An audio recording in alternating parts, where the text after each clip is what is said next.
asik sih gitu. Nah itu kan kegiatan pramuka sebelum pandemi nih ya Kak. Nah ini setelah pandemi kegiatan pramuka itu gimana Kak? Oke, kalau pandemi kayak gini emang susah ya. Sebenarnya nggak. Kalau pandemi kayak gini emang susah ya.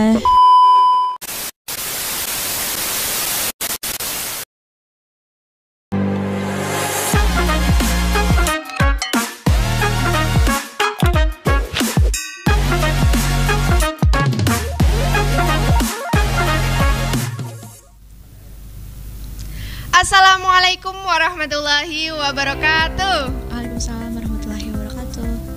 Hari Minggu pergi kemah, tidak lupa mendirikan tenda. Halo semua yang di rumah, selamat datang di podcast Pramanda. Yeay. Salam Pramuka. Salam. Oke. Selama pandemi teman-teman di rumah bosan gak sih dengan kegiatan yang monoton seperti mengerjakan tugas, membantu orang tua, atau bahkan ada yang rebahan sambil scroll TikTok atau Instagram? Nah, tenang aja karena topik pembicaraan kita kali ini akan mengusung tema eksistensi kegiatan pramuka di masa pandemi COVID-19, yang mana kita akan membahas kegiatan-kegiatan pramuka yang menarik serta bermanfaat di kala pandemi COVID-19. Oh ya, sebelumnya perkenalkan, nama aku Anita dari Madrasah Aliyah Negeri 2 Kebumen.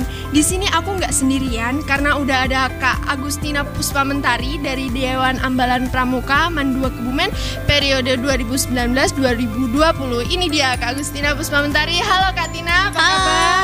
Alhamdulillah luar biasa.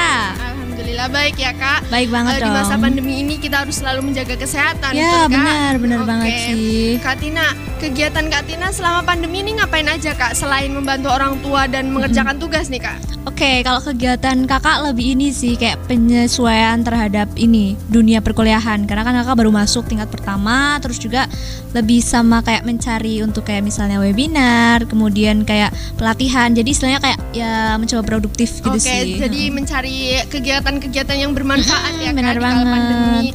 Oke. Kalau Kak Anita kesibukannya apa nih? Kalau aku sebagai pelajar akhir mungkin ya Kak sedang sibuk mempersiapkan masa depan untuk masuk perguruan tinggi negeri. Insya Allah doain aja ya Kak. Amin. Juga masih fokus di organisasi pramuka nih Kak untuk mempersiapkan reor dengan semaksimal mungkin biar tuntas ya kerjanya di gitu ya. Dewan Ambalan. Oke. Kak Tina nih dulu kan waktu masih jadi siswa Man 2 Kebumen, Kak Tina ini aktif ya di organisasi khususnya pramuka. Nah, pramuka itu apa sih Kak? Oke, kalau pengertian pramuka lah ya, lebih ininya kalau misalnya menurut undang-undangnya pendidikan ya, ini menurut Undang-Undang Nomor 12 Tahun 2010, kalau misalnya pendidikan kepramukaan itu kayak sebuah proses pembelajaran untuk generasi muda, untuk kayak pembentukan karakternya, kemudian kecakapan hidup, dan juga kayak ini akhlak mulianya, tentunya dengan nilai-nilai yang terkandung dalam kepramukaan itu sendiri, yaitu dengan adanya pedoman Trisatya dan juga Dasa Dharma begitu. Oke. Kak Tina ada pengalaman yang berkesan nggak Kak di waktu pramuka di Man 2 nih, pas waktu menjabat sebagai Dewan Ambalan apa nih Kak? Oke, kalau misalnya itu kayak kalau kita dengar kata pramuka itu kita identik sama yang namanya kemah gitu ya nggak sih? Iya betul. Ya kemah, dan itu benar-benar emang kayak berkesan baik itu kakak sebagai dewan maupun sebagai adik ya. Karena dengan kemah itu kan kayak ada rangkaian kegiatan gitu kan, mulai dari apa namanya with game. Terus juga ada kalau masalah malam itu ada piunggun gitu kan. Ya betul. Ya. Lanjut pensi ya. Iya benar banget, itu asik banget sih. Dan kalau dini hari itu kadang kayak kita dibangun sama dewan untuk ikutan jurit malam. Betul. Itu gitu pengalaman kan, yang nggak terlupakan sih. Iya gitu. Jadi kayak itu sih yang berkesan banget. Terus juga kayak dengan pramuka juga kakak bisa lebih mengembangkan diri. Kayak misalnya mengikuti kegiatan tingkat daerah, bertemu dengan orang banyak, bertemu dengan berbagai latar belakang gitu ya pastinya. Terus juga belajar untuk bisa mengaplikasikan gitu apa teori-teori yang udah dipelajari ke masyarakatnya gitu sih. Nah itu tadi pengalaman di pangkalan kita sendiri ya Kak, di Man 2 Kebumen. Nah kalau di luar pangkalan nih ada nggak Kak kegiatan di luar pangkalan yang pernah Kak Tina ikutin nih? Oke, kalau kegiatan di luar pangkalan ada gitu, ada beberapa, tapi yang paling berkesan dan mengena banget gitu ya di kakak itu ini sih perkemahan tingkat daerah. Jadi saat itu kakak mewakili satuan karya. Itu dilaksanakan di Banyumas. Jadi kita dipertemukan 20 peserta dari masing-masing kabupaten dipertemukan di Banyumas, Jawa Tengah. Jadi kita kemahnya, kalau kemah itu kan kayak biasanya kita cuma 3 hari ya, 3 hari gitu kan. Nah kalau di sana itu enggak, di sana itu kita hampir seminggu gitu. Berarti 7 hari full nih Kak? Iya benar. Dan kita itu kita nggak bangun ini loh, nggak bangun tenda di sana. Jadi tidurnya di mana tuh Kak? Kita tidurnya itu sama masyarakat di rumah warga gitu. Oh iya. Itu asiknya di situ, dan itu kayak berkesan banget karena lebih ini loh lebih. Jadi harus kenalan iya, sama harus warga kenalan biar sama bisa. warga. Iya, betul. Semerawung gitu ya berarti ya kan sama warga. Bahasa Jawanya. Iya benar-benar gitu sih. Itu yang paling berkesan banget sih gitu. Nah itu kan kegiatan pramuka sebelum pandemi nih ya Kak. Nah ini setelah pandemi kegiatan pramuka itu gimana Kak? Oke, kalau pandemi kayak gini emang susah ya. Sebenarnya nggak cuma pramuka aja, tapi kayak seluruh sektor gitu di Indonesia. Apalagi kalau misal dari data Satgas sendiri, pantauan COVID saat ini itu di Indonesia aja terkonfirmasi positif itu sekitar 4.237-an. Terus juga untuk yang sembuh itu sekitar 4.077 orang.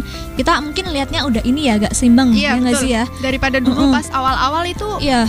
Nggak seimbang. Iya jauh banget gitu jauh, kan ya. Jauh selisihnya jauh banget. Ya itu di Indonesia. Kalau di Kebumen sendiri gimana nih kabarnya? Di Kebumen sendiri sih kabarnya udah mulai turun ya. Kasus positifnya ini udah hampir nggak ada sih alhamdulillah. Jadi kita juga udah mulai mengadakan PTM, udah berkegiatan seperti biasa, hampir seperti biasa, tetapi masih menerapkan protokol kesehatan. Iya betul. Oke. Terus kemudian kegiatan apa sih Kak di masa pandemi yang mungkin pramuka yang menaungi kegiatan tersebut, kegiatan sosial yang dinaungi oleh pramuka itu apa Kak? Turut aktif gitu ibaratnya lah ya, turut aktif. Yang pertama itu dengar kemarin ini sih teman kakak yang kebetulan emang dari PMI, dan dia juga ini turut berkontribusi untuk penanggulangan COVID-19 di Kebumen. Saat itu kalau kita COVID-19 itu awal-awal di bulan apa sih waktu itu? Maret 2020 kali ya. Maret 2020.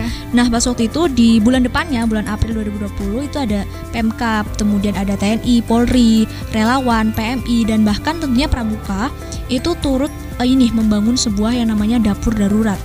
Nah, dapur darurat itu buat apa Kak? Nah, dapur darurat ini tujuannya itu untuk membantu masyarakat yang berdampak COVID-19 di Kebumen gitu. Jadi khususnya nanti dapurnya itu buat masak, nanti disalurkan ke masyarakat. Iya, disalurkan. Dan mereka itu ada targetnya loh.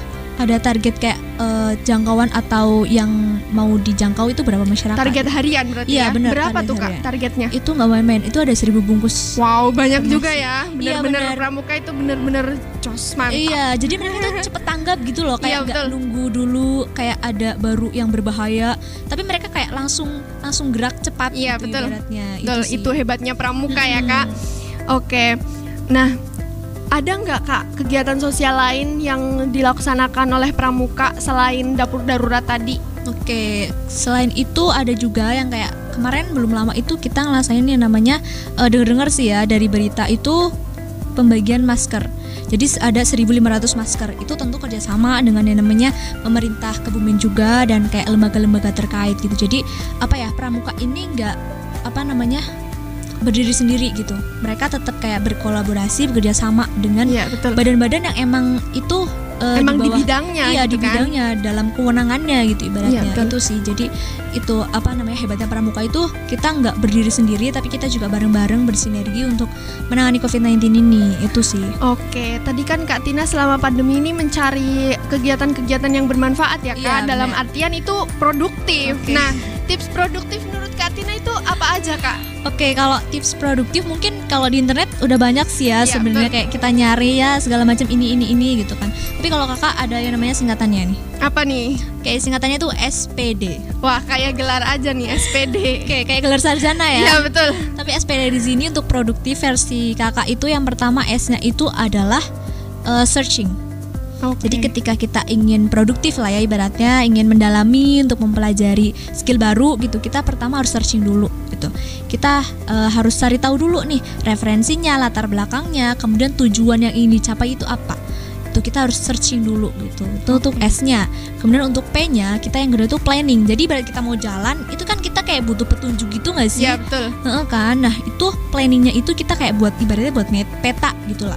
Jadi kayak timeline kegiatan gitu. Jadi ketika udah dapat referensi informasi, kita harus punya peta supaya nanti kita kayak nggak tersesat gitu di jalan. Oke, jadi ada waktu-waktunya sendiri ya Kak. Jadi waktu kita nggak terbuang sia-sia. Iya benar, nggak udah terjadwal. Iya betul. Terus yang ketiga itu D-nya itu adalah doing. Kita udah searching, udah memplanningkan, merencanakan gitu ya. Habis itu kita melakukan gitu. Kita udah punya peta, kita udah punya cukup informasi gitu, ibaratnya kita harus melakukannya gitu. Itu sih itu untuk tips produktif yang teman-teman di rumah mungkin bisa nih untuk menerapkan hal itu. Oke, gitu. SPD gampang diingat ya Kak, jadi singkatan gitu. Oke, kalau penerapan SPD sendiri di bidang pramuka itu contohnya apa Kak? Oke, kalau SPD di pramuka lebih ke ini mungkin ya. Kita sebagai seorang pramuka itu harus meningkatkan literasi digital. Mungkin saat ini kakak menemukan gitu di platform media sosial itu banyak kayak ya sekarang pramuka mulai aktif nih untuk menyuarakan kayak isu-isu tentang COVID-19, kemudian penanganannya bagaimana gitu, itu udah mulai tuh. Jadi seorang pramuka tentu sebelum mempublikasikan itu kan searching dulu kan pastinya, terus merencanakan nih kira-kira konten mana yang mau dipublikasikan gitu, habis itu melakukan dengan mempublikasikan hal itu untuk penerapan SPD yang kakak lihat gitu ya dari seorang pramuka sendiri gitu. Oke, kalau kegiatannya sendiri nih Kak apa? Kalau kegiatannya itu lebih ke ini nggak sih, Jota-Joti, tahu kan Jota-Joti ya? Iya betul. Jota-Joti itu jadi kita kan menggunakan yang namanya aplikasi online lah ya, itu namanya Scoutlink. Nah dengan aplikasi online ini dengan pandemi kita bisa menjangkau yang namanya pramuka-pramuka di seluruh Indonesia bahkan dunia gitu. Itu penerapan dari SPD ini. Jadi seorang pramuka ini tetap produktif gitu meskipun ada pandemi, tapi mereka tetap bisa memperluas relasi mereka gitu. Oke. Dulu kakak waktu menjabat sebagai Dewan Ambalan Pramuka kan dari masa offline ya istilahnya ke masa online, itu gimana Kak perasaannya atau gimana sih pengalaman jadi yang pertama generasi online gitu? Iya. Itu panik sih ya awalnya karena kita ngira kayak cuman libur 2 minggu doang, tapi sekarang kayak udah 2 tahun ya nggak sih, kayak udah 2 tahun itu ya ampun, kebohongan terbesar yang pernah ada.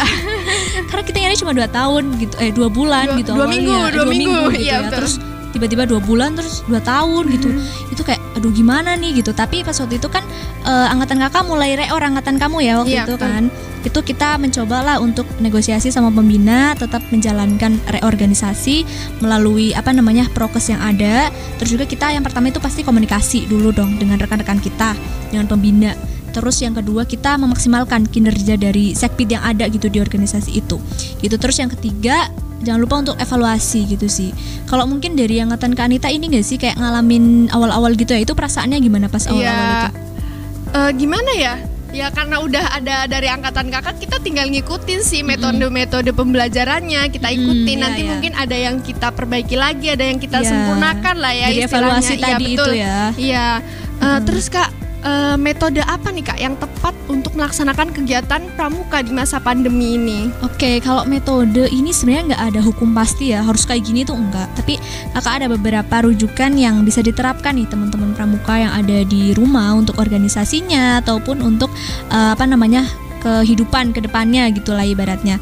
Itu ada singkatannya juga gitu. Apa nih Kak? Wah menarik banget nih Kak, dari tadi ada singkatan. Iya dong, biar kayak kita ini ya di otak biar betul. Mudah ngingat. Itu namanya VIA. Ya, jadi yang pertama itu F itu fleksibel. Jadi ketika kita ingin menerapkan sebuah metode pengajaran pramuka, itu kita harus fleksibel dulu. Fleksibel, kita tahu gitu keadaannya sekarang itu gimana. Kalau misalnya pandemi, kita udah tahu pandemi, berarti apa yang harus dilakukan? Gitu kita harus menyesuaikan, jangan hanya kayak aduh pandemi COVID-19 kayak gini, jadi nggak bisa pramuka, nggak bisa itu. jangan kayak gitu, itu bukan jiwa pramuka banget nggak sih? Karena pramuka itu cerdas. Iya benar, inovatif gitu ya ibaratnya ya. Itu untuk F ya, fleksibel. Kemudian yang kedua itu I itu interaktif. Jadi ketika menyampaikan sebuah metode pembelajaran, menyampaikan sebuah informasi, itu jangan hanya searah gitu. Jadi ibaratnya Kak Anita menyampaikan materi ke adiknya nih. Terus kayak habis selesai materi, ya udah intinya aku udah menyampaikan materi ke adik.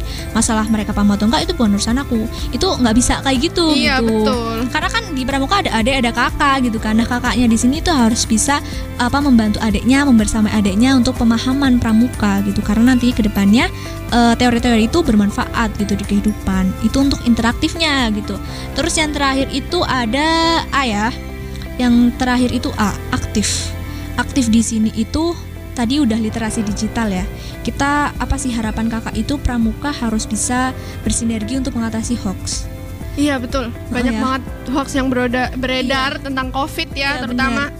Kayak kalau misal topik obrolan di ibu-ibu komplek mungkin sekarang kayak bukan hanya selebritas ya, tapi kayak vaksinasi gitu ya, kayak jangan vaksinasi ini, itu sakit gitu. Iya betul, yang tadinya mau vaksin jadi ragu-ragu bener, dengan kan? adanya hoax yang beredar. Nah itu turut keprihatinan, dan seorang pramuka itu harus bisa mengatasi itu, dan bersama-sama tentunya dengan berkolaborasi dengan lembaga terkait gitu. Jadi harus aktif di situ, untuk bisa menginovasikan, mencoba mencari cara itu, mencari jalan gimana sih caranya agar permasalahan yang ada itu bisa diatasi secara bersama gitu.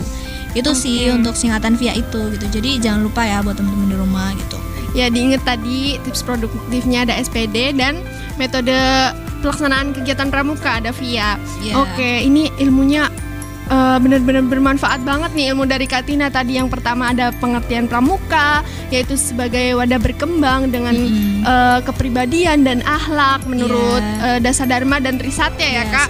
Terus kemudian ada kegiatan-kegiatan kepramukaan sebelum masa pandemi dan sesudah pandemi. Tadi ada kegiatan sosial, pendirian dapur darurat dan juga pembagian masker. Itu benar-benar pramuka itu benar-benar turun langsung ke masyarakat ya. Cepat tanggap gitu. Iya betul. Kemudian ada tips produktifnya tadi SPD dan metode kepramukaan ada VIA. Itu benar-benar bermanfaat banget Kak ilmunya. Terima kasih banyak Kak Tina yang udah meluangkan waktunya. Gimana nih Kak? Gimana nih Kak kesan dan pesan Kakak buat anggota pramuka masa kini? Kesan pesannya mungkin dari aku lebih kayak kita sebagai seorang pramuka itu selalu ingat perkataannya Baden Powell ya. Itu sebagai di buku Scouting for Boys saja dijelaskan.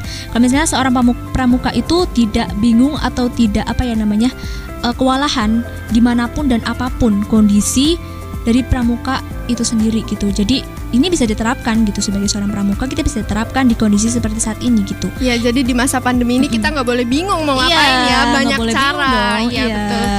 Oke, sekian dulu. Terakhir aku mau ngingetin kepada penonton di rumah untuk selalu menjaga protokol kesehatan dengan memakai masker, mencuci tangan dan menjaga jarak. Terima kasih atas perhatiannya. Kurang lebihnya mohon maaf. Wassalamualaikum warahmatullahi wabarakatuh. Waalaikumsalam warahmatullahi wabarakatuh.